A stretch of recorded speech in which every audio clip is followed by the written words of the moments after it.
Hi everyone, welcome to the Secret Letters. I hope all of you all are doing great. Today's topic is something that I had mentioned in the previous episode itself. It might be a little interesting because most of you all would have gone through something similar, or you must have heard few of them talk about a similar situation. So today it's a letter written by Diana. It's about her life with Johnson and what happened to them in the due course of their marriage life. And she just wants to know why did it change, what exactly happened, and how they could have avoided it. So Diana is, let me just tell you a little bit about her. Diana is the last born in the family. She had a very good upbringing, as in a wonderful childhood and even more beautiful college days. And she went to Bombay to start working in the fashion industry, and she was doing really well. Very happy and content woman. She made enough savings and had a good professional career graph, and she decided to get married. And she met her prospective groom from a contact, like her uncle bought the proposal and they decided to get married. Again, it was no fairy tale love story or anything of that sort. They both were mature individuals who had a good career, had enough savings, and wanted to get settled down, as in settle down with a partner and start a life. So once they got married, they started spending a lot of time together. They had parties on weekends. They used to go for movies. They used to try out good food. They had the same passion of reading, so they used to go to the libraries. They had a wonderful, beautiful life. Diana has a perfect life. She rather had a perfect life with a wonderful childhood, great college life, lovely marriage, and a wonderful partner. So everything was as beautiful as it could be. And after marriage, they planned, since they had enough money, they decided to buy a house, because their first priority was to buy a house and then to have a baby in their own house. There are a few people who dream a lot, right, in the similar terms, like they want to have enough savings, then they want to get married, and after marriage they want to have a house, and then they want to have a baby. So they plan it beautifully. So similarly, she had a plan, and she becomes pregnant and they have a baby. And that's when their life takes a huge turn. So while the life takes a huge turn, they have a new member in the family, that is their little one. So here she wants to know, do children really affect marital life? Because normally we say that, to make life beautiful, to bring in more meaning into the relationship, they plan to have a baby. But in her life, rather in Johnson and Diana's life, it has turned the other way around. So she really wanted to know, what is the effect? Generally, what happens, when the baby is a part of the relationship all of a sudden, or probably they had taken time, but all of a sudden they're having a new member in the family. So I must say, there have been so many researches happening in this field, and it's like more than 35 years that they're doing research in this particular field to understand how the birth of a child can affect a relationship in a couple. So it says that 40% of tension or stress or misunderstanding increases after the baby comes into the family. Now, it is not the baby's fault. It is not the fault of both the individuals. It is the fault of the decisions and understanding and planning. Okay? So here is a person writing to me to know whether this is real, whether it can really happen in marriages, and why does it happen in a marriage. Now let me just brief you through, as in what happens when a baby comes in between the relationship. See, when they are not parents, just married or married for a few years, they have their time, they have their space, they're enjoying their life, they're meeting their friends, they have their professional atmosphere, they have their home atmosphere, they have their romantic space. So all these things are met.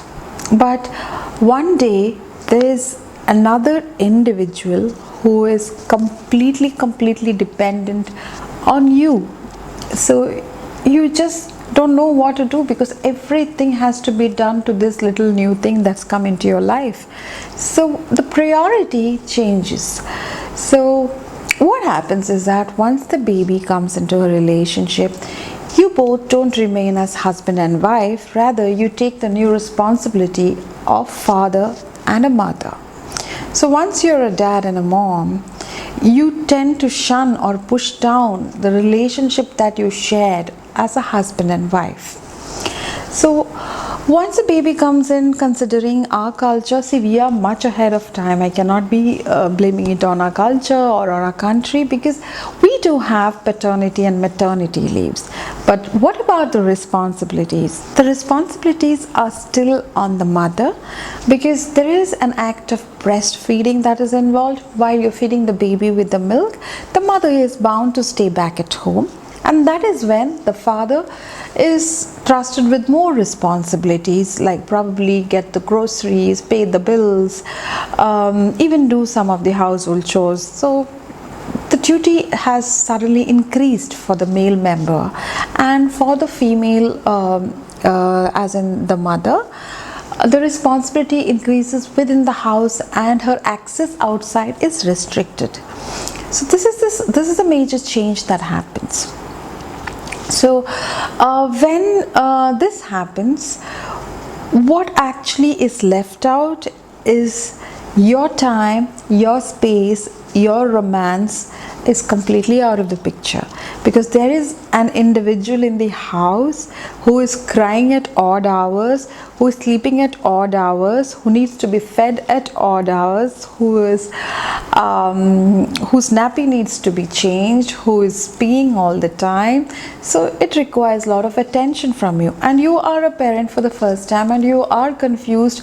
You don't know, the baby is crying without a reason, you don't know how to put it to sleep, you don't know what to do. The husband is saying that he is busy after work and cannot do this work. So you feel like you are the only one who is taking the burden. So the mother feels like, yeah, the burden is on me, I'm doing all the work, he's always outside, without realizing that the husband is working extra and thinking about the bills to be paid. The financial the financial burden slowly increases. Not just financial burden, I cannot say financial burden, but the expenses increases. So when all these things are happening, both of them are fighting their own war without making time for each other. So your romance just goes off, like the husband is in the office, and usually at around lunchtime you probably have been sending an I love you message, or probably asking did you have lunch, and suddenly after the baby has come, you are messaging him and he's having a nice smile on his face, he's blushing and he checks the message, and what he sees is that he's instructed to get baby food, he's instructed to pick up diapers. So the whole thing has changed. You don't give time and importance to him, rather you don't even have time to show your love for him. So some of them really feel offended, feels left alone. They can really feel that he's no more valued, all the attention is for the baby, and others feel it is time to give only importance to the baby and leave the wife ignored. While both of them are in trouble, or both of them are going through an avalanche of emotional outburst within, what you need is each other's support. Some of them can take help of a nanny or probably a house help, but not all can afford it. So the woman in the house actually takes over more of responsibility. So she is toggling between responsibility, shunning her ego down. Especially in this case, I must tell you, the problem erupted because she's an independent woman who is shunned from going out to work, from meeting her friends, though the husband is also struggling at work, trying to make some extra money, trying to finish off all the other chores that's outside, and now there is a house help who's coming in to do the other things at home, and if she doesn't come in, then he has to take care of the garbage, he has to take care of the cleaning of the house. So there is an extended work that is there. So in the meanwhile, in the process, there is something that is being affected. That is your sex life. So when again it takes a back seat, the husband, the male member, when he needs it, you're not there, or when she needs it, he is not there, or rather she wouldn't be needing it. Generally the women are not sexually inclined once the baby comes, and that is the biggest mistake that you do. You cannot just shun it away because you have a baby. Okay, so these are the things that creeps in once you have a baby. So as researchers say, the baby does bring in happiness, but it is not like the only factor of happiness after marriage. So what we need to do to overcome this kind of distancing that happens or that emerges between the couples is what I will be dealing with in the next session. So this letter was about a relationship reaching a different point, or probably taking a different turn after they have a baby, or once the baby comes in, the marital life looks very different. The responsibilities are more, there are problems between the couple, there is no more romance, there is no more of independence, there is nothing like shopping for yourself because you're always shopping for the child. You do not have your time, you do not have your friends, you do not have your space. So these kind of things actually brings in a lot of problem between the couples and as a family. Okay, so this is about it in this particular episode. In the coming episode, I will talk in detail as in how you can overcome this particular issue and lead a happy life. Thank you.